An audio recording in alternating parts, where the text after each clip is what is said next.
ଜେଜେମା କହୁଛନ୍ତି ବୋଧେ ଭଗବାନ ଏ ଦିଜଣଙ୍କ ଯୋଡ଼ିକୁ ଆଗରୁ ବନେଇକି ପଠେଇଛନ୍ତି। କିନ୍ତୁ ଭଗବାନ ଚାହୁଁନାହାନ୍ତି ଏ ଦିଜଣ ଏକାଠି ରୁହନ୍ତୁ। ସେଇଥିପାଇଁ ବୋଧେ ଭଗବାନ ଚାହୁଁଛନ୍ତି ଏ ଦିଜଣ ଏକାଠି ନ ରୁହନ୍ତୁ ବୋଲି। ସେଇ ଟାଇମ୍ରେ ଅମ୍ବିକା ମନରେ ଭାବୁଛନ୍ତି ତମେ ଠିକ୍ ଭାବିଛ ଆଦି।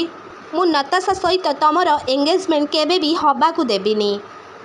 ନତାଶା ତମକୁ ପାଇବାକୁ ଚାହୁଁଛି କିନ୍ତୁ ନା, ମୁଁ ଯେମିତି ମୋ ପରିବାରକୁ ହରେଇକି ଛଟପଟ ହେଉଛି ସେମିତି ନତାଶା ବି ସେମିତି ଛଟପଟ ହେବ।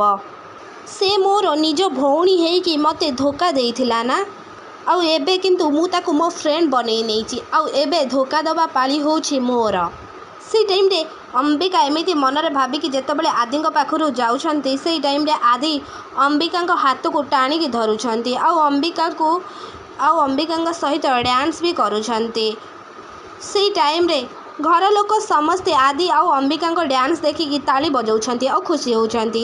ସେଇ ଟାଇମ୍ରେ ଅମ୍ବିକା କହୁଛନ୍ତି ଏକ୍ସକ୍ୟୁଜ୍ ମି କହିକି ସେ ଜାଗାରୁ ଚାଲି ଯାଉଛନ୍ତି। ସେଇ ଟାଇମ୍ରେ ଅମ୍ବିକା ଯେତେବେଳେ ପାଣି ଆସିକି ପିଉଛନ୍ତି ସେଇ ଟାଇମ୍ରେ ଆଦି ଅମ୍ବିକାଙ୍କ ପାଖକୁ ଆସୁଛନ୍ତି ଆଉ ଆସିକି ସେ ୱେଟର୍କୁ ଡାକୁଛନ୍ତି। ଆଉ ୱେଟର୍କ ଯେତେବେଳେ ଆସୁଛନ୍ତି ୱେଟର୍ଙ୍କ ହାତରୁ ସେ ଡ୍ରିଙ୍କସ୍ ନେଉଛନ୍ତି ଆଉ ପିଇବାକୁ ଲାଗୁଛନ୍ତି। ସେଇ ଟାଇମ୍ରେ ଅମ୍ବିକା ଆଦିଙ୍କୁ କହୁଛନ୍ତି ମିଷ୍ଟର ଦାସ ଆପଣ ପୁଣି ଡ୍ରିଙ୍କସ୍ କରୁଛନ୍ତି ଆଜି?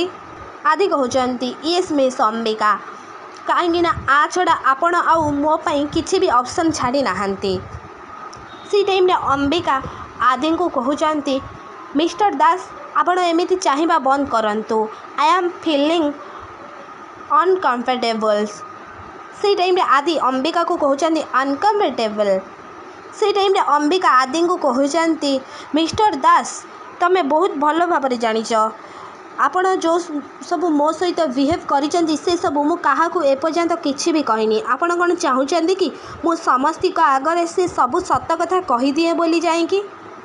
ସେଇ ଟାଇମ୍ରେ ଆଦି କହୁଛନ୍ତି ଅମ୍ବିକାଙ୍କୁ ତମେ କହିନ, ତମେ ଯଦି ସତ କଥା ସମସ୍ତଙ୍କୁ କହିବାକୁ ଚାହୁଁଛ ତାହେଲେ ସମସ୍ତଙ୍କୁ କହିପାରିବ।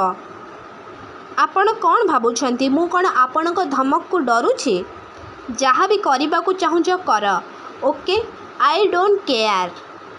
ସେଇ ଟାଇମ୍ରେ ଅମ୍ବିକା ଆଦିଙ୍କ କଥା ଶୁଣିକି ବହୁତ ଜୋର ରାଗି ଯାଉଛନ୍ତି ଆଉ ସେ ଯେତେବେଳେ ପାଣି ପିଇବାକୁ ଯାଉଛନ୍ତି ଅମ୍ବିକା ଅନ୍ୟମନସ୍କରେ ଆଦିଙ୍କର ଡ୍ରିଙ୍କସ୍କୁ ପିଇ ଦେଉଛନ୍ତି।